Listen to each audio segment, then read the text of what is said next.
33 జిల్లాల్లో ఫెడరేషన్స్ ఉన్నాయి. ఇక్కడికి దాదాపుగా 22 స్టేట్లకు సంబంధించినటువంటి క్రీడాకారులు రిపోర్ట్ చేశారు.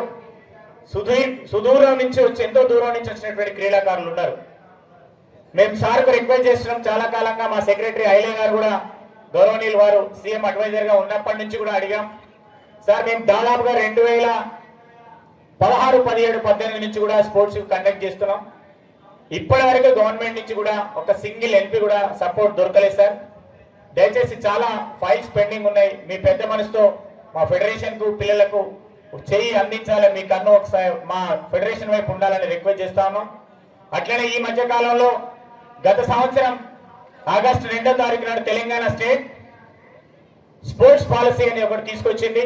ఈ స్పోర్ట్స్ పాలసీ ద్వారా గ్రామీణ ప్రాంతంలో, పట్టణ ప్రాంతంలో ఉన్నటువంటి యువకుల యొక్క నైపుణ్యతను బయటకు తీసి, స్కిల్ డెవలప్ చేసి, వాళ్ళ ఇంట్రెస్ట్ ను బయటకు తీసి, చదువుతో పాటుగా క్రీడల్ని కూడా సమాన స్థాయిలో అభివృద్ధి చేయాలి. క్రీడల వైపు వాళ్ళని ఎక్కువగా మళ్లించాలి. తద్వారా వాళ్ళు ఒక స్థిరమైనటువంటి ఆలోచన కలిగి ఒక మంచి భావి భారత పౌరులుగా తయారు కావడానికి వీలవుద్ది అనే ఉద్దేశంతో ఒక క్రీడా పాలసీ పెట్టారు. బహుశా వారు కూడా దాంట్లో అడ్వైజర్ గా ఉన్నారు.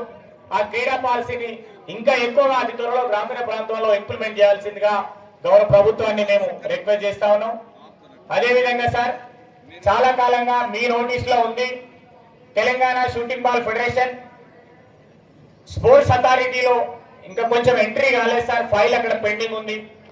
దయచేసి ఇప్పటికీ national, international, state, zonal, district level చాలా మంది పిల్లలు ఆడుతూ ఉన్నారు. వాళ్ళకు క్వాలిఫైయింగ్ సర్టిఫికేట్స్ ఇచ్చినాం, మెరిట్ సర్టిఫికేట్ ఇచ్చినాం.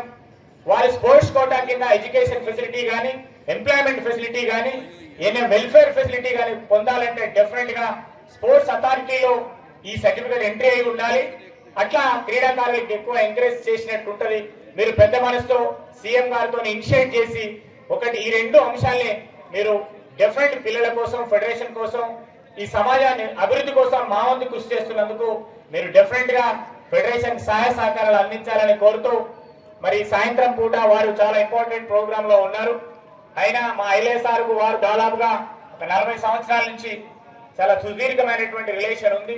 వారు ఇప్పటికి 2-3 సార్లు మేము వారిని ఈ ప్రత్యేకమైనటువంటి కార్యక్రమంలో ఇన్వైట్ చేయాలనుకున్నాం. యాక్చువల్ గా వారు కేసముద్రం టౌన్ లో కూడా పెట్టినా కానీ వారు అటెండ్ కాలేదు. ఇవాళ క్రీడాకారులు ప్లస్ మా అదృష్టంగా మేము భావిస్తున్నాం.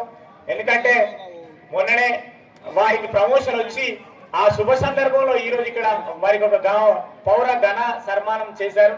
దాంట్లో భాగంగా ఈ రోజు ఈ కార్యక్రమంలో పాల్గొన్న అందరికీ వారికి మరొకసారి మనస్ఫూర్తిగా వేదిక మీద ఉన్న గెస్ట్లందరికీ మరి మనస్ఫూర్తిగా కృతజ్ఞతలు తెలియజేస్తూ థ్యాంక్ యూ.